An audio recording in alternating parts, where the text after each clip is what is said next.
Hope you guys are feeling good.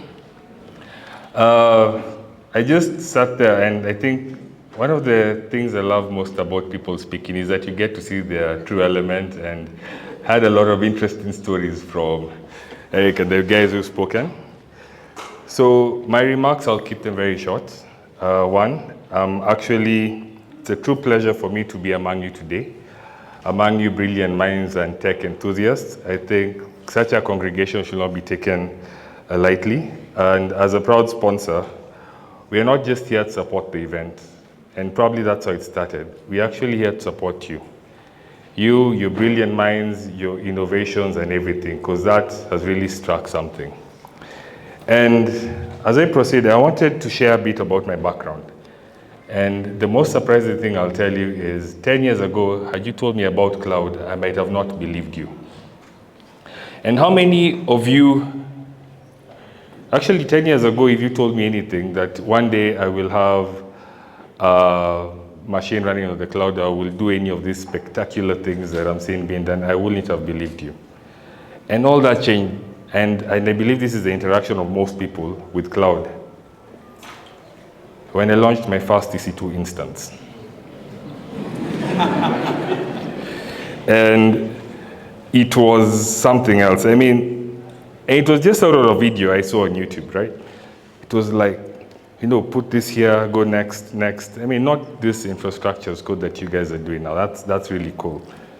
It was just a next, what most people call ClickOps. But when it launched,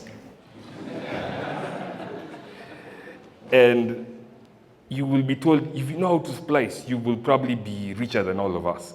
And that was my other guys doing other things. But that seemed to change, because when I did my splicing, what I found myself doing was being called at the middle of the night and told there's a fiber cut down somewhere.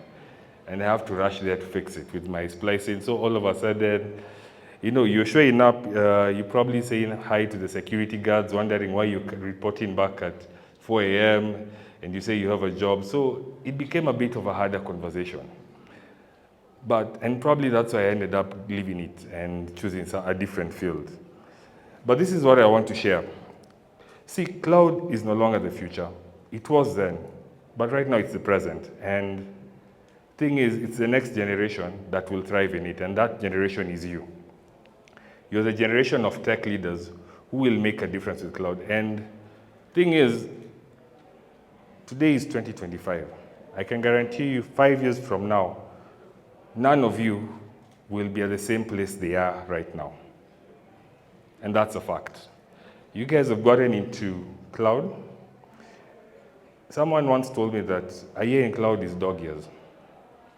A year in cloud is like 10 years.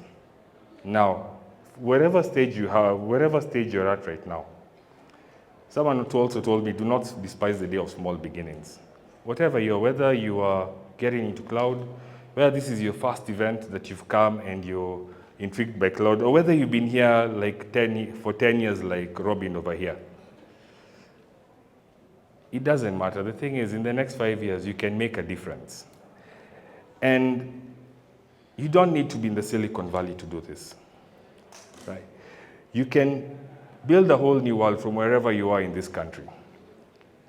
All you just need to do is, with a laptop and an AWS account, you can paint a whole different canvas for yourself. And I heard Robin say that the next workforce will be here. I think differently. I think the next blue chip companies will come from Africa. Because if the median age of Africa is 19 right now, in 5 years, it will be 24. In another 5 years, it will be 29. And at 29, I do expect to see a lot of founders. And the cloud has given us the platform to have all these possibilities. I mean, 5 years ago, we were thrilled about data analytics. Before that, we were thrilled that you could launch an EC2. Now, we are thrilled that these things you're typing are talking back to us, and that's Gen AI. And there's probably going to be a lot more that follows after that. And as I conclude, as NTT DATA, we'll continue to invest in things like this, not because we're investing in the event, but because we believe in a new future. And that's a future that will be driven by you, your young minds. And in concluding, I'd like to tell you this, one last quote. Out of 20 stupid ideas, one changes the world. So keep experimenting, break things, fix things when they are broken, share your knowledge, and remember, the community is your superpower. Lean on it, contribute, and take pride in it. Thank you very much. Have a good day.